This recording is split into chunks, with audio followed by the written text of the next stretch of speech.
¿Cómo estás, Alejandro? Qué gusto verte, saludarte. No, a ti, muchas gracias y bueno, muchas gracias a todos y bueno, ansioso también de hablar de estos temas. Ok, igual un saludo grandísimo a las personas que se van a conectar a esta transmisión, a las que ya se conectaron y a las personas que nos van a ver posteriormente en nuestros respectivos canales de YouTube.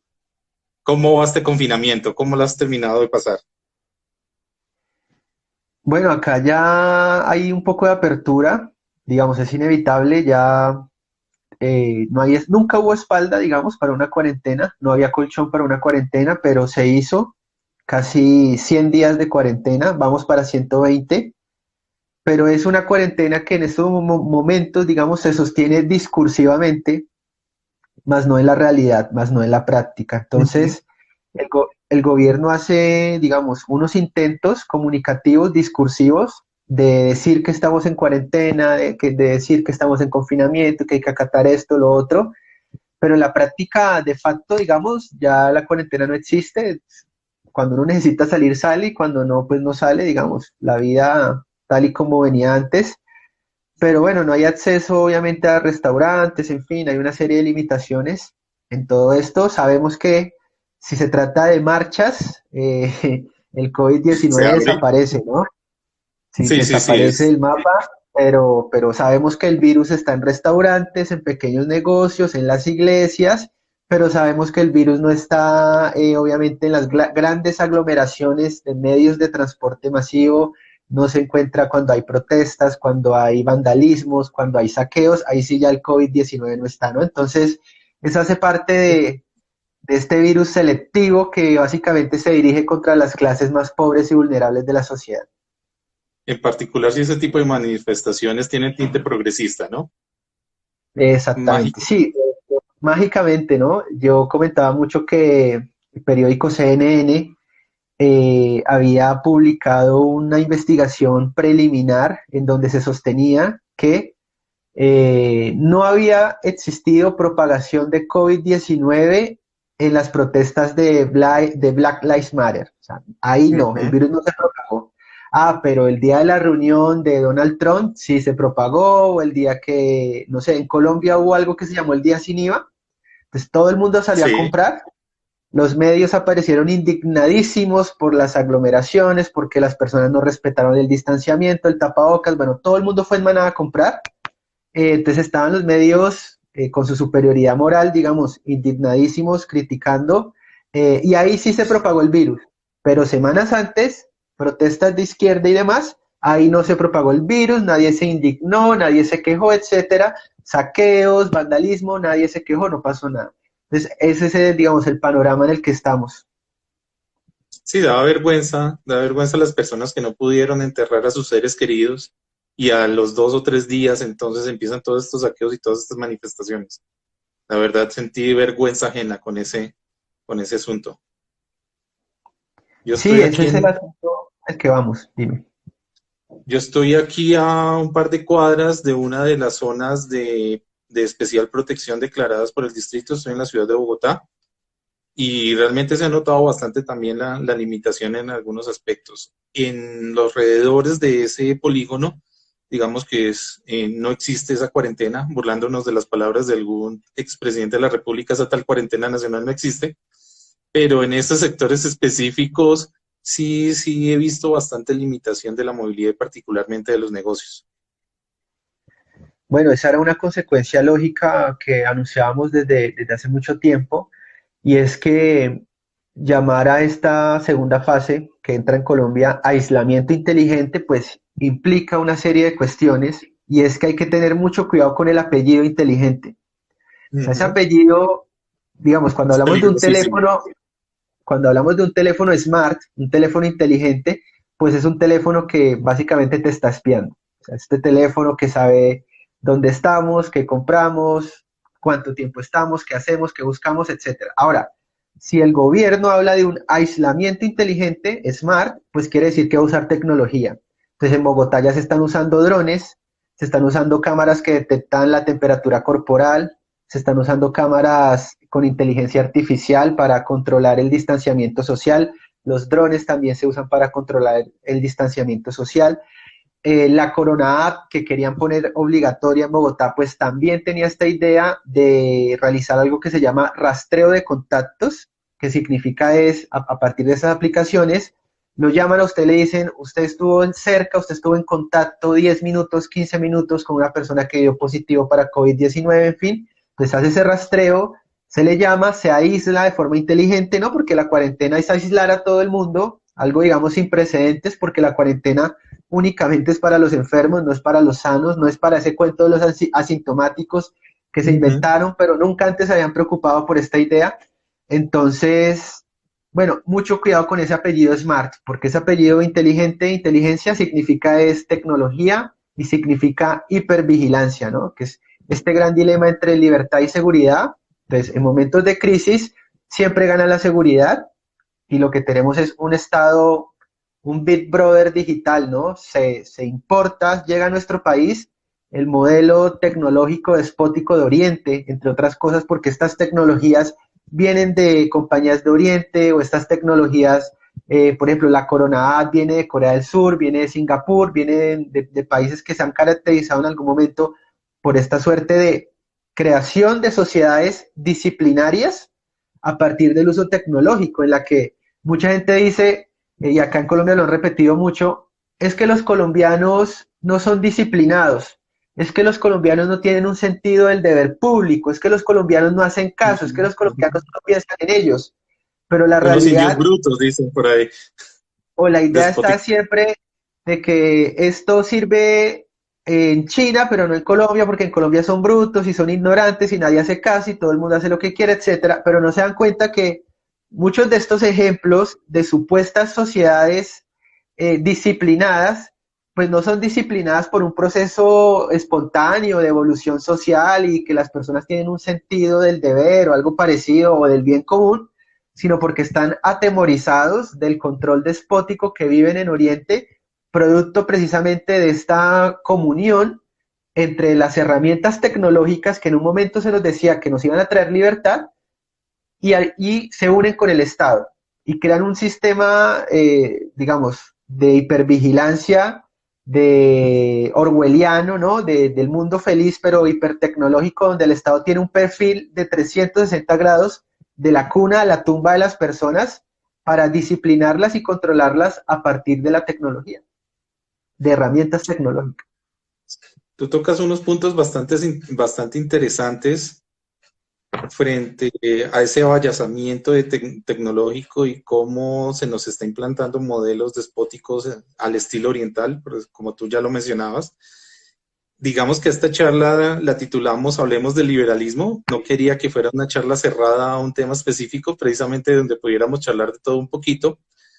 Y traigo a colación estos dos temas por algo muy puntual. Mi formación es de administrador público. Mi pregrado es en administración pública, mi maestría es en administración pública. El 90% de mi experiencia laboral ha sido al servicio del Estado como contratista independiente. No obstante, soy sacrílego. Tocar estos temas es todo un sacrilegio, ¿sí? Porque ¿cómo así que un administrador público tiene que estar hablando de liberalismo? Y hay muchos que critican y dicen, que eso es una incongruencia total.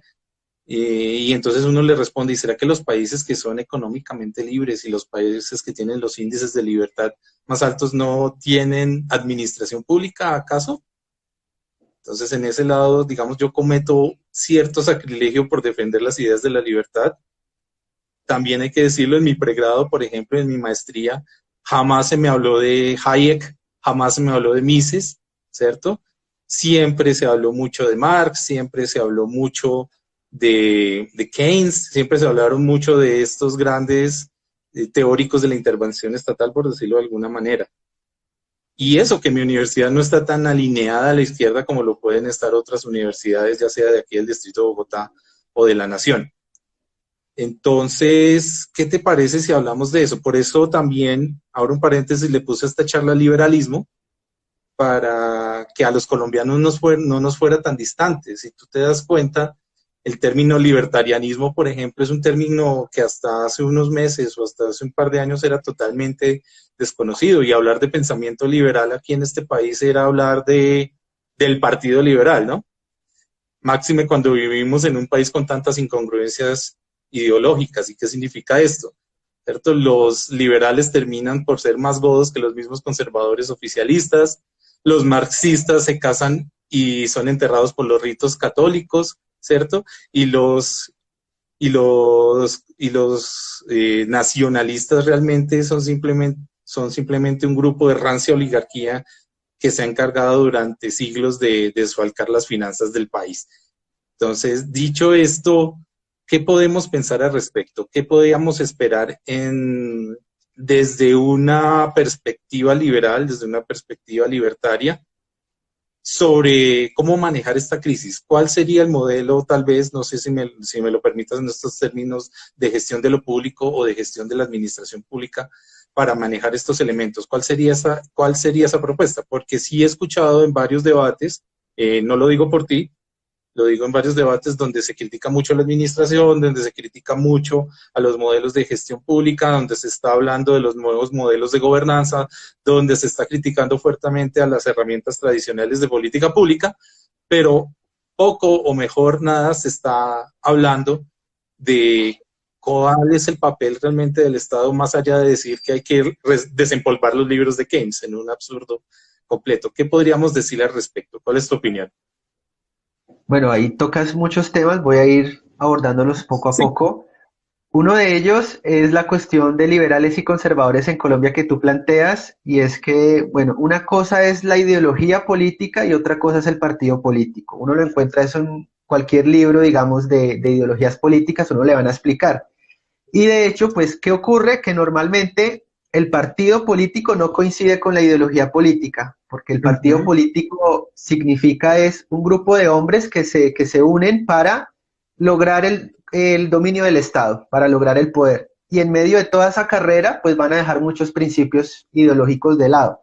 Entre otras cosas, se supone que deben tener una esencia, porque bueno, el conservador algo tiene que significar y tener en relación con la ideología al fin y al cabo, pero hay un chiste, digamos, que se comenta mucho en Colombia, y es que la diferencia entre conservadores y liberales es que el conservador va a misa de 7 y el liberal va a misa de 10. Sí, tal ¿Y cual, sí.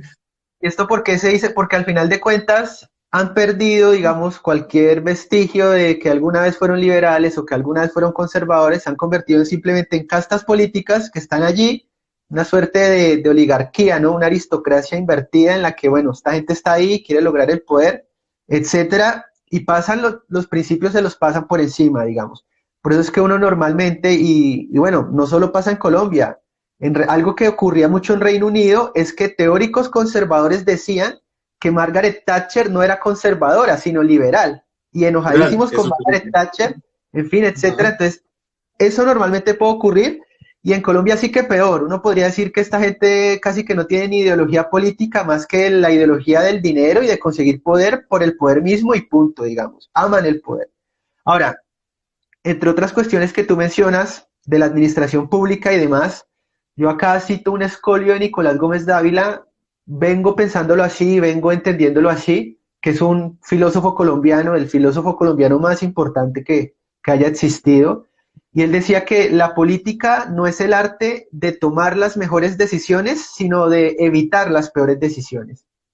Y entonces yo creo que aquí es muy importante el papel de liberales, de libertarios, bueno, de todas las tribus liberales, ¿no? Que hay tantas, pero que al final todos sabemos que el Estado debe ser limitado, controlado, vigilado, etcétera.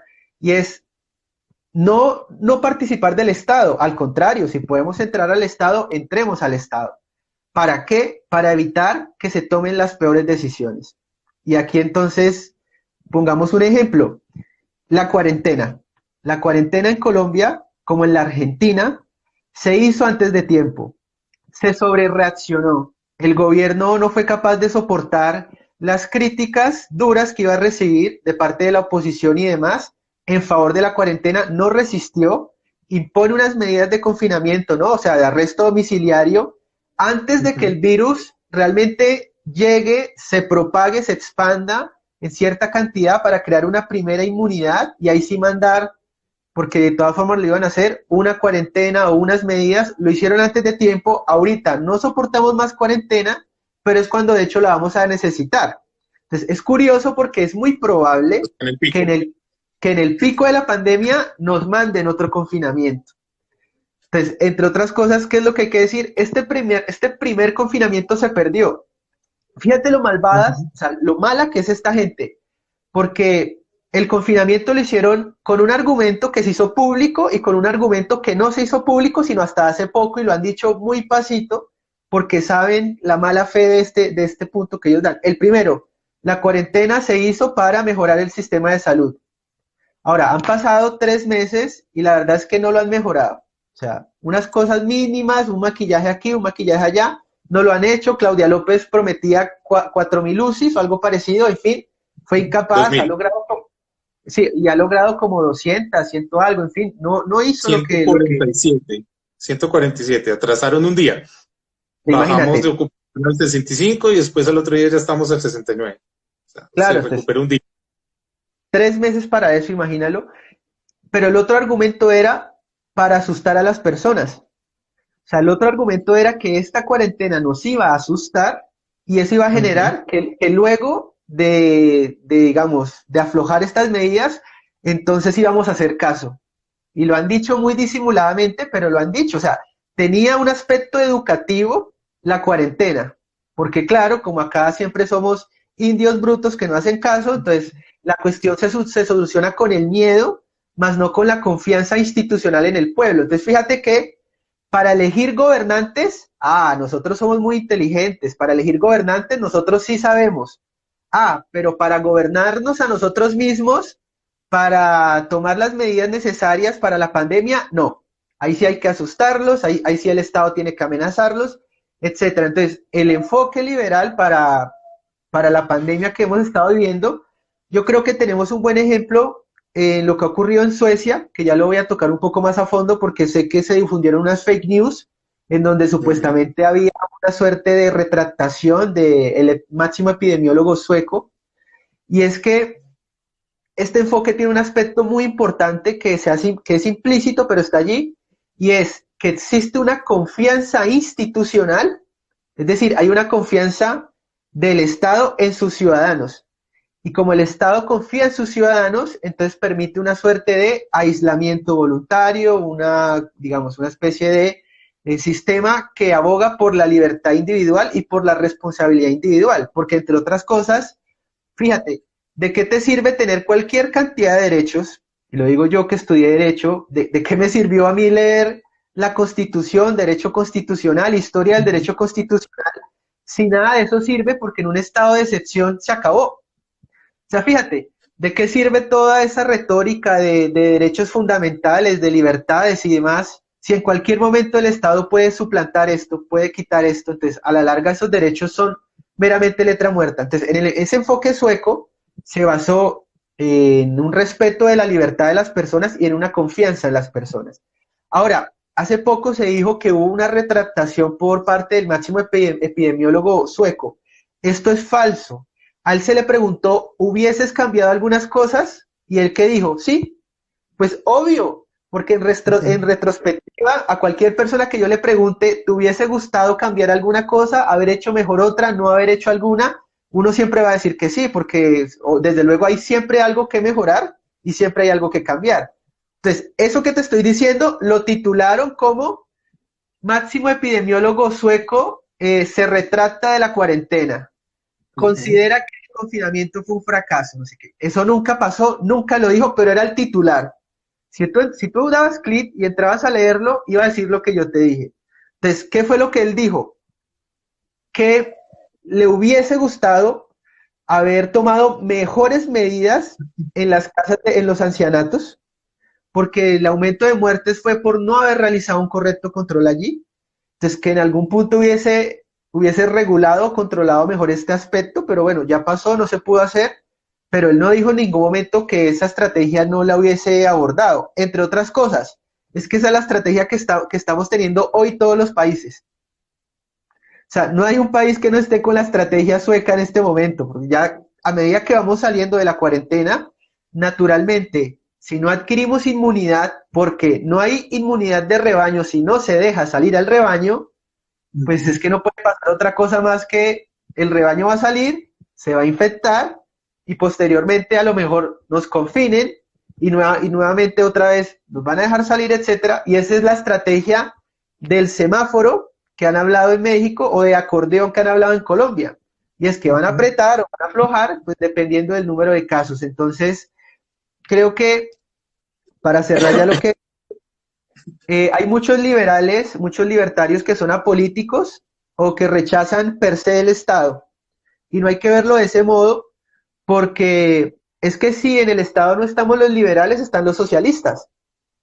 Y hay algo que tiene claro el liberal y es que el Estado tiene que intervenir poco y tiene que ser eficiente. Y hay algo que los socialistas van a decir y es que el Estado tiene que ser más grande porque mientras más ineficiente es, más grande tiene que ser, porque para ellos, cuando el Estado falla, no es porque haya intervención del Estado, sino porque el Estado fue muy pequeño. O sea, digamos, si la salud estatal es mala o si la educación estatal es mala, la respuesta no es un problema estructural, sino meramente un problema de falta de recursos. Para el socialista siempre todo se soluciona inyectando más recursos al Estado. Pero si tenemos liberales, vamos a tener este otro tipo de enfoque. Nosotros hemos podido influir de alguna manera en la política local y tal vez eso en algún sentido ha ayudado para que, por ejemplo, hoy en Ibagué no tengamos unas medidas de confinamiento tan estrictas como en otras ciudades. Tú tocas unos puntos bastante interesantes. Yo creo que abrimos bastante la discusión, pero bueno, intentemos, no sé, referirnos a algunas cosas en específico. Interesante eso último que toca, ¿cierto? Venimos en un efecto péndulo de décadas, entre menos Estado, más Estado. Yo creo que esa discusión ya quedó superada a finales de los 90, finales de los 80, principios de los 90. Ya la discusión no pasó a ser si el Estado tenía que ser gigantesco, paquidérmico, elefantiásico, sino que el Estado tenía que ser mucho más eficiente, por decirlo de alguna manera. Y hoy la pregunta ya no es por la eficiencia del Estado, sino por los mecanismos de interacción con el Estado. Una cosa interesantísima. Entonces hoy ya se habla de la innovación pública, de la innovación de los productos y servicios que presta ese Estado y cómo los ciudadanos podemos hacer cogestión creativa, cogestión disruptiva de cada uno de esos elementos. Ahí hay unas discusiones muy interesantes que yo creo que nos darían incluso para toda una cátedra y para muchos vivos más. ¿Cómo ves la discusión que están planteando distintos teóricos sobre que hoy ya no existe, o mejor, lo importante no es enfrentarse en esa dicotomía entre la izquierda y la derecha, sino entre todas las teorías o enfoques colectivistas contra todas las teorías o enfoques individualistas? ¿Es válida hacer esa afirmación tajante o podemos tener un enfoque más bien holístico que nos permita entender las diferentes desavenencias? Eso sin decir que no estoy de acuerdo contigo, me parece que hay una palabra que nos une a todos los que estamos en el espectro político contrario del progresismo y esa palabra es la derecha. Ser de derecha implica estar de la mano de un caudillo político. Tú sabes que, y para las personas que no son de aquí de Colombia, afortunadamente vivimos en un país tan politizado que ser de derecha en alguna época o en algún momento implica casi que ser paramilitar y ser de izquierda casi que ser guerrillero, una dicotomía totalmente absurda. No se trata de eso. Me parece que hay una serie de principios que las personas de derecho defendemos, ¿cierto? No solamente esas libertades económicas, esas libertades materiales, sino también, por ejemplo, la defensa a la vida, la separación entre el Estado y la Iglesia y sobre todo un gobierno grande, un gobierno pequeño e individuos gigantescos. Entonces, no sé si te parece, intentamos como reducir un poquito la charla en ese sentido. ¿Es válida hacer esa distinción del eje político izquierda-derecha hoy en día o más bien hablamos de ese combate entre colectivismo e individualismo o mejor liberalismo? Bueno, es una gran pregunta, una muy buena pregunta. Yo me la he hecho varias veces. Yo considero que es muy importante es mantener, entender estas categorías políticas de izquierda y derecha. ¿Por qué?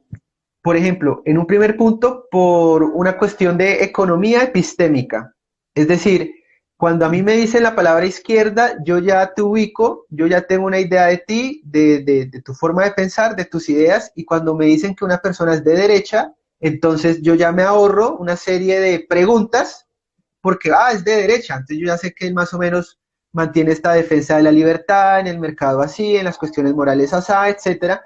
Entonces, en términos de economía epistémica, me ahorra un montón y me sirve para entender muy fácil y de forma muy rápida dónde ubicar una persona en el espectro político. Porque si no existe esta categoría de izquierda y derecha, para yo saber dónde te ubicas, tengo que hacerte Ujú. 50 preguntas. Entonces, claramente, si tú me dices, soy de derecha, yo ya más o menos te identifico.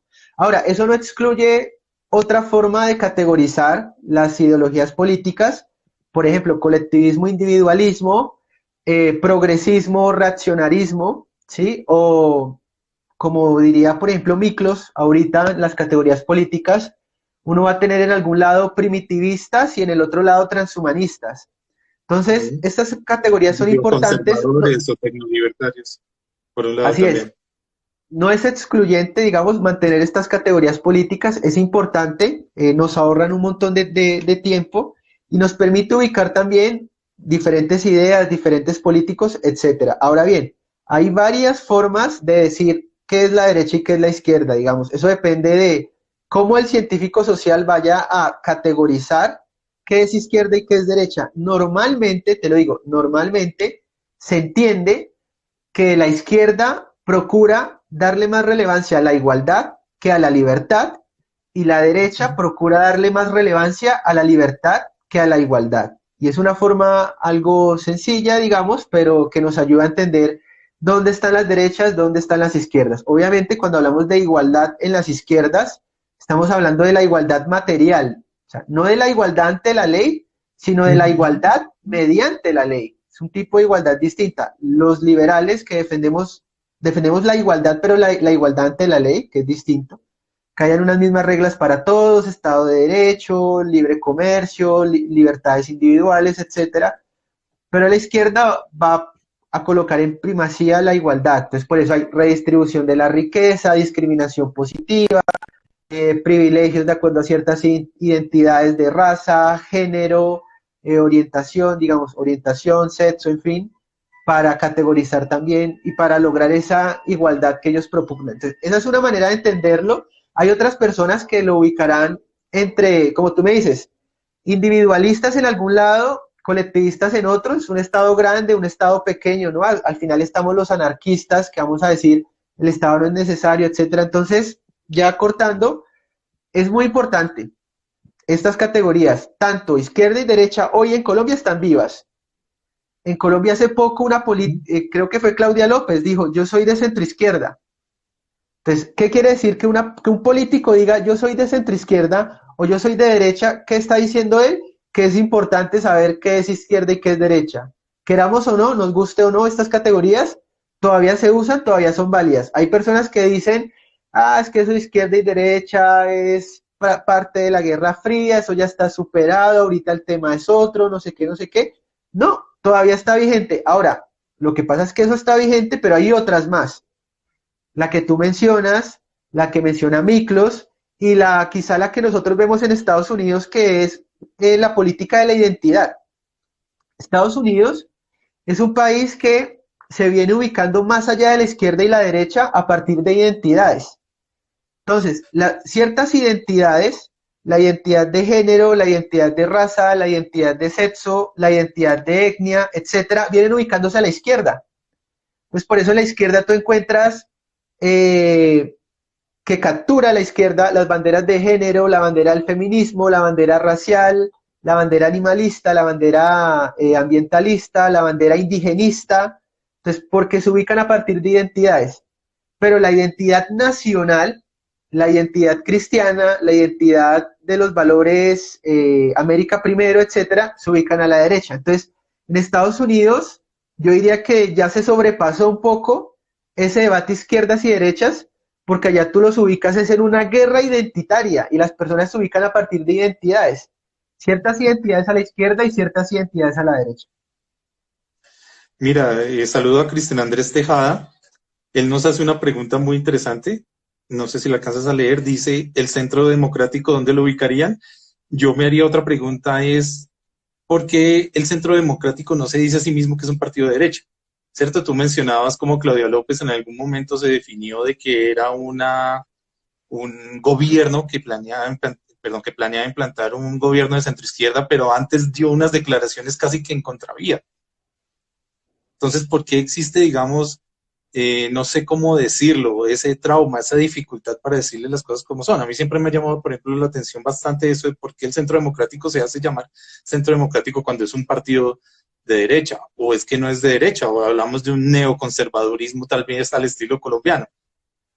Bueno, no, es ¿Qué una piensas? muy buena pregunta, es una muy buena pregunta. A ver, yo creo que ellos no se denominan de derecha porque en realidad no son de derecha. Y es que es curioso que hace poco también se lo preguntaron al expresidente Uribe y él enfatizó centro democrático.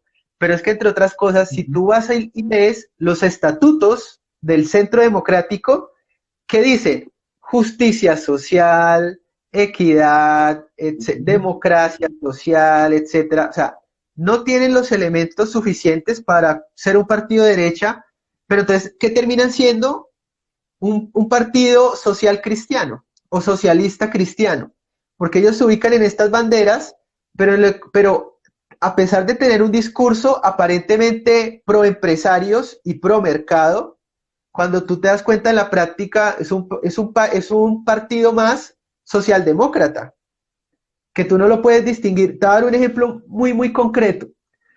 Tú escuchas a Jorge Enrique Robledo, que viene del maoísmo, que es de la izquierda dura del país, y escuchas al expresidente Álvaro Uribe Vélez y van a concordar en cualquier Sí. cantidad de temas.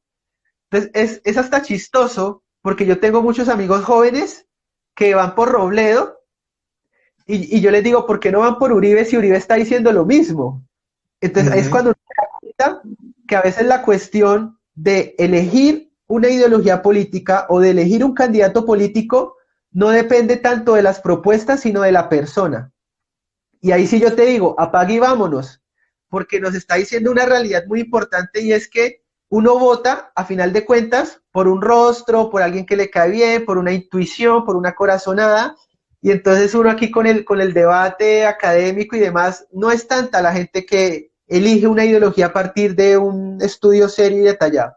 Entonces te doy unos ejemplos porque queda ahí como en el aire. Bueno, tú estás diciendo que Uribe y Robledo, pero no me estás dando ejemplos. Pero no, sí los hay. Renta básica universal. Ujú. Debate que está todavía vigente. Apoyada por Robledo, apoyada por Uribe. Eh, Privilegios a los taxistas o en suma la prohibición de Uber. Prohibición de Uber. Tienes a Uribe, tienes a Robledo. Ambos.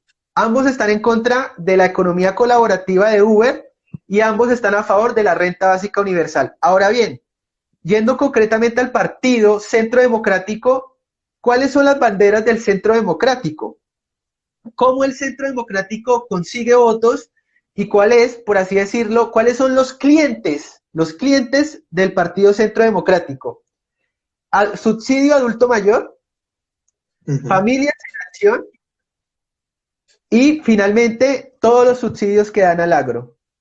Entonces, el Centro Democrático subsidia al agro, puro proteccionismo, pura desviación de riqueza de unos a otros, subsidio adulto mayor y subsidio a las madres cabezas de familia. Ahora, Nada de liberalismo. esto no tiene que Nada de ver nada, liberalismo.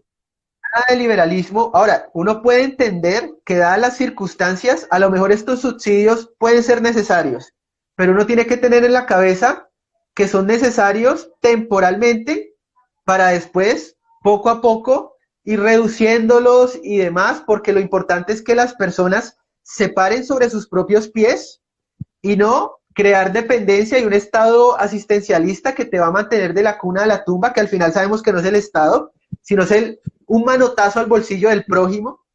Entonces, cuando uno mira las políticas del Centro Democrático, pues bueno, realmente sí son un partido del Centro Democrático, porque no tienen absolutamente nada que ver con ideas a favor de la libertad económica, incluso a favor de la libertad individual.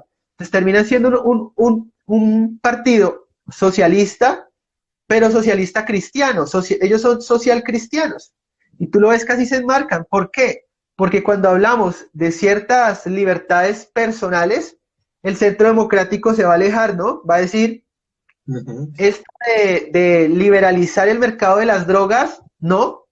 Esto de liberalizar, no sé, venta de órganos o cualquier otra cosa, no, en fin, porque ellos tienen en lo moral ciertas otras restricciones. Entonces, fíjate que esto ya le va a sonar a algunos muy extremo, pero es así, termina restringiendo más la libertad un partido como el Centro Democrático, que te quita libertades económicas y libertades personales, que un partido de centroizquierda que sabemos que te va a quitar libertades económicas, pero normalmente ellos abogan por esas libertades personales, ¿no? Que yo te las pongo entre comillas, porque claramente si uno hace un estudio serio y profundo de la libertad, que una persona se drogue todo el día, en absoluto es libertad. Eso no tiene nada que ver con libertad. Pero bueno, lo podemos entender, no estamos en ese debate profundo de qué es libertad, qué es libertinaje, qué es la libertad guiada por la razón y qué es la libertad desenfrenada guiada por los instintos y los impulsos y demás. Entonces, para esos efectos, podemos entender que esas pseudo libertades personales, pero al fin y al cabo libertades, ¿no? Porque lo que están diciendo es que el individuo tenga esa libertad para elegir, sin importarle qué. Ojo, ahí hay otro debate. Una cosa es la libertad de elegir, pero otra cosa es la libertad de elegir, pero ¿para qué? Y ahí es donde incluso uno se distancia de un libertario muy radical a un libertario más moderado o a un conservador. Y es que la libertad es tan valiosa como lo que tú hagas con ella. Entonces, claramente yo te puedo decir que si tú te la pasas borracho todo el día o tomando todo el día o teniendo sexo todo el día, yo no te voy a decir que eso no es libertad, que al contrario, tú estás dominado por los espíritus animales, por los impulsos, por los instintos, y no te estás guiando como un ser humano que se guía a través de su razón, que es la que controla los impulsos. Entonces fíjate que le doy vuelta.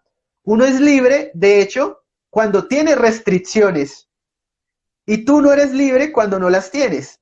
Porque si yo me dejo llevar por todos mis impulsos, ¿cómo vamos a hablar cómo vamos a decir que soy libre? Al contrario, soy libre cuando me controlo y cuando me guío por mi razón. Sí, tú escribiste un artículo hace unos 15 días, te lo publicaron en la Fundación Libre.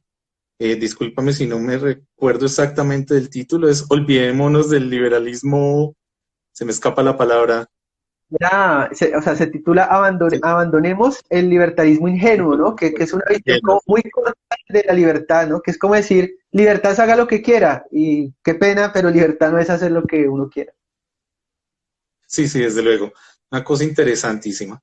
Entonces vamos como cerrando cabos. Me parece, y eso nos da para una pregunta de investigación gigantísima, y es que me parece que en Colombia sufrimos de una disonancia cognitiva ideológica. De eso ya hemos desarrollado bastante. Creo que en Colombia y no solamente en Latinoamérica tampoco hemos conocido lo que son realmente los partidos políticos en el marco de la democracia republicana al estilo europeo y al estilo gringo.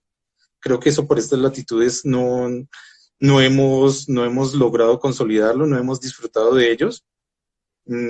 Hay otros autores, particularmente algunos autores colombianos, que van a decir, por ejemplo, que aquí nunca hubo tampoco partidos políticos, no solamente en ese término, sino una serie de agrupaciones, ¿cierto? Políticas con tintes partidistas. Y ahí nos quedamos bastante cortos. Creo que lo estamos enfatizando mucho al tema colombiano. Intentemos abrirlo un poco. A mí me surgen un montón de contradicciones que se dan desde el otro lado de la esfera política. Entonces, por ejemplo, ese bolivianarismo, o mejor si se quiere, ese socialismo del siglo XXI bolivariano, que es tan absurdo, tan es así que si tú recuerdas la enciclopedia Dina, cuando le pidió a Karl Marx que hiciera la biografía de Simón Bolívar, lo criticó y no lo bajó de que era el peor.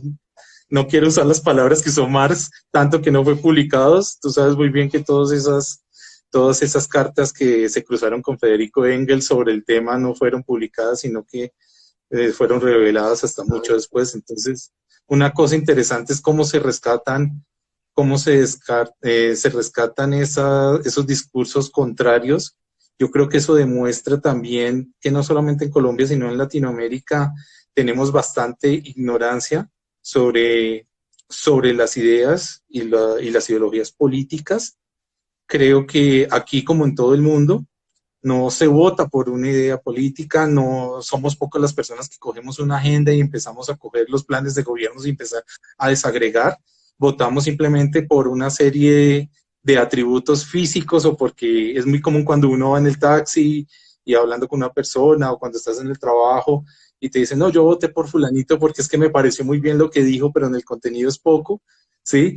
Yo he tenido, por ejemplo, compañeros o compañeras de trabajo o de la universidad, lo que uno les dice, bueno, y cuéntame, ¿a qué tipo de ideología política te sientes tú identificada? No, es que yo no voto por fulanito porque me han desilusionado. Que no, pero es que no te estoy hablando de la persona, te estoy hablando del ideario.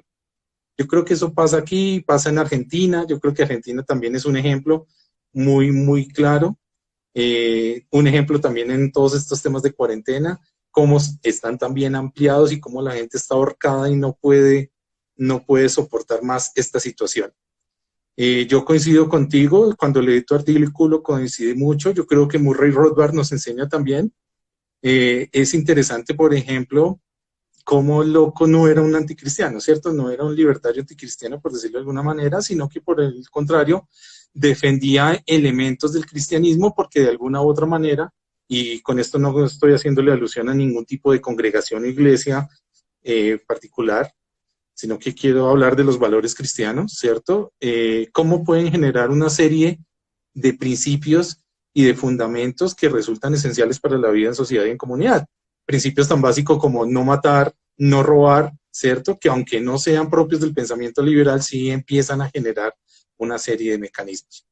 Yo también he notado, Alejandro, que hay una necesidad imperante de la nueva izquierda y de ese liberprogresismo del que alguna vez nos hablaba Miklos Lukács, de irrumpir contra las columnas centrales de la civilización occidental.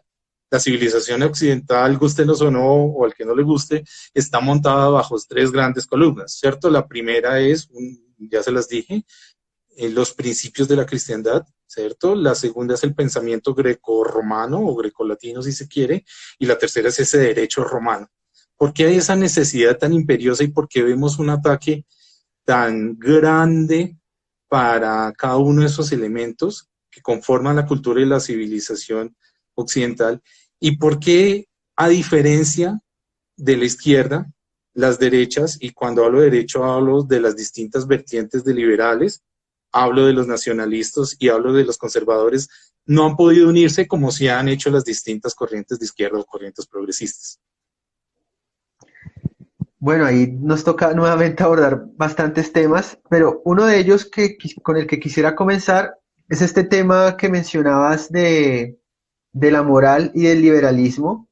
Y es que muchos creen que el liberalismo no tiene brújula moral. Y bueno, y cuando hablo de liberalismo estoy hablando del liberalismo clásico, que ahorita nos toca llamar liberalismo clásico, porque a partir del año 1900 el término liberalismo fue robado por las izquierdas y entonces digamos, en el mundo angloparlante, liberal significa todo lo contrario a lo que era el liberalismo clásico. Pero, digamos, no es así. Es decir, cuando uno lee a los autores liberales clásicos, entienden que la libertad no es un fin en sí mismo, sino es un medio para otros fines. ¿Para cuáles? Por ejemplo, para la virtud.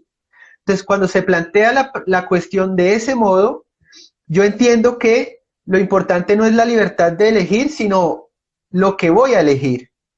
Y en este caso, ¿qué es lo que yo voy a elegir? Ser virtuoso, lograr mi felicidad, lograr el bien, etc. Ahora, ese liberalismo clásico viene, digamos, a ser, por así decirlo, cortado por John Stuart Mill, que va a decir, no, lo importante es la libertad como un fin en sí mismo. Y entonces ahí cuando llegamos a ese liberalismo hiperindividualista, atomista, que no le da importancia a lo que tú ya estás llamando que es la columna vertebral de la civilización cristiana occidental. Y ahí lo vamos conectando poco a poco. ¿Por qué? Porque todos los liberales veían como peligrosa la autoridad del Estado, como algo que restringía las libertades de las personas. Pero llega John Stuart Mill y él va a decir, también la sociedad limita la libertad. Entonces, él llegó a decir cosas tan locas como que pertenecer a una religión te quitaba a ti la libertad. ¿Por qué? Porque él comienza a decir que todos los sistemas sociales son como una forma de limitación a las libertades.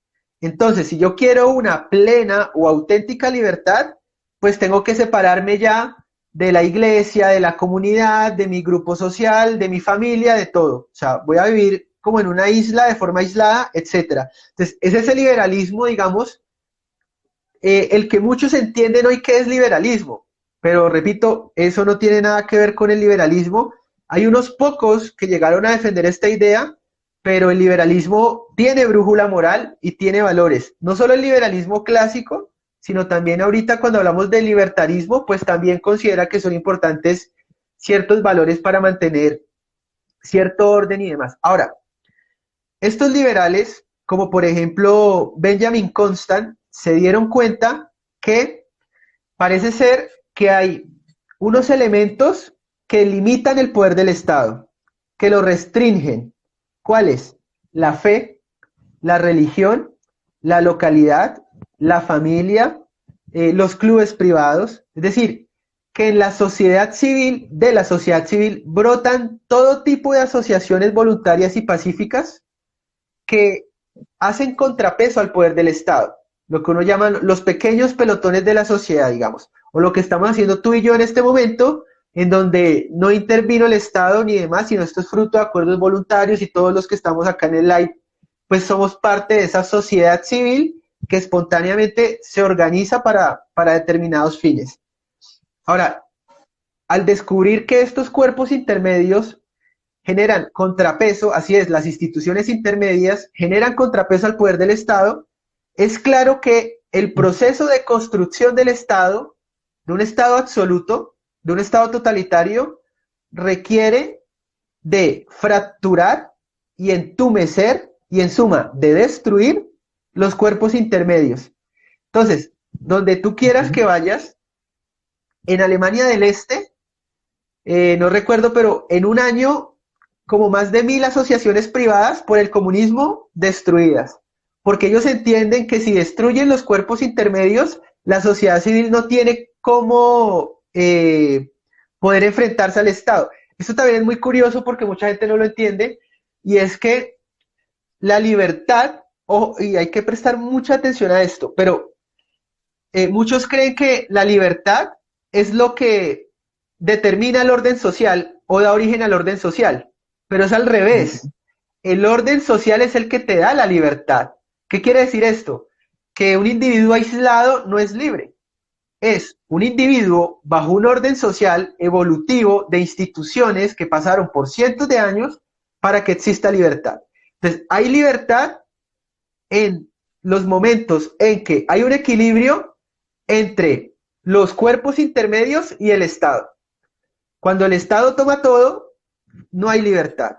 Pero cuando hay un equilibrio entre los poderes sociales y los poderes estatales, gozamos de libertad. Entonces, por eso es que uno entiende la importancia de defender los cuerpos intermedios y la sociedad civil. Ahora bien, ya cerrando, ¿qué quiere decir esto? Y pasó históricamente. Todo sistema socialista sabe que la columna vertebral de este sistema del que gozamos, de este sistema de libertades económicas y de libertades individuales, únicamente floreció en la Europa blanca occidental de familias tradicionales cristianas. Punto. Eso no pasó en los países árabes, eso no pasó en Asia, eso únicamente pasó en Europa.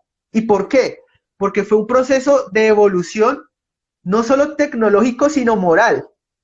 Fíjate con esto, o sea, es que la esclavitud la acaban las ideas europeas de la Ilustración. Si los europeos no hubiesen logrado el control militar que lograron, hoy serían esclavos de los árabes, porque los árabes no fueron capaces de llegar a ese proceso de evolución moral y hoy todavía los europeos serían esclavos de los árabes. Mucha gente no sabe, pero fueron más los europeos esclavizados por los árabes que los negros enviados a las Américas. No lo saben, o sea, no saben que han existido más esclavos blancos que negros. Entonces, ese tema está ahí. Ahora, con todo lo que he mencionado, desde luego las izquierdas lo saben y por eso ¿qué hacen? Atacar a la familia. Y ahora, te digo algo muy pequeño como paréntesis. Ahora que estamos hablando de renta básica universal, las primeras en promover la renta básica universal son las feministas. ¿Sabes por qué? Porque uno de los argumentos de la renta básica universal es la autonomía individual. Ellas están diciendo que si a todas las personas se les da una renta por el mero hecho de existir, esto va a facilitar la emancipación de los hijos respecto de sus padres. O sea, fíjate cómo nos venden la renta básica universal y no sabemos qué es. Paternalista. Para no romper el paternalismo. Una contradicción. Fíjate que nos venden el argumento de la renta básica universal y no nos están diciendo que hay un argumento oculto y es destruir a la familia.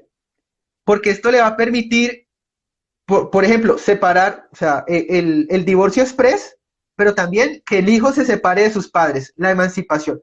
Todo esto para fracturar la familia. ¿Por qué? Porque en un orden social, el padre cuida a sus hijos cuando está joven y cuando está viejo, los hijos cuidan a sus padres. Pero un sistema de renta básica universal destruye la estructura familiar porque a mí me va a mantener el Estado. ¿Para qué voy a ser buen padre si me va a mantener el Estado? ¿Para qué soy buen hijo si me va a mantener el Estado? Entonces, ahí hay una serie de cuestiones que no nos cuentan, solo por darte el ejemplo de la renta básica universal, que lo menciono porque nadie suele conocerlo, darse cuenta que también está ahí, pero las feministas lo saben y por eso promueven la renta básica universal. Ahora, por eso que estamos mencionando de los cuerpos intermedios, es que el Estado totalitario, socialista, ataca a la iglesia, ¿no? Ocurre en la URSS, ocurre en Corea del Norte. En Corea del Norte solo hay una pequeña iglesia que parece más bien un chiste como para decir que hay libertad de culto, pero obviamente no hay más culto que el culto a Kim. O sea, y se acabó. Entonces, ellos entienden ese proceso y atacan los cuerpos intermedios. Ahora, yo creo, lo que tú mencionas de las derechas, yo creo que nos estamos dando cuenta del error.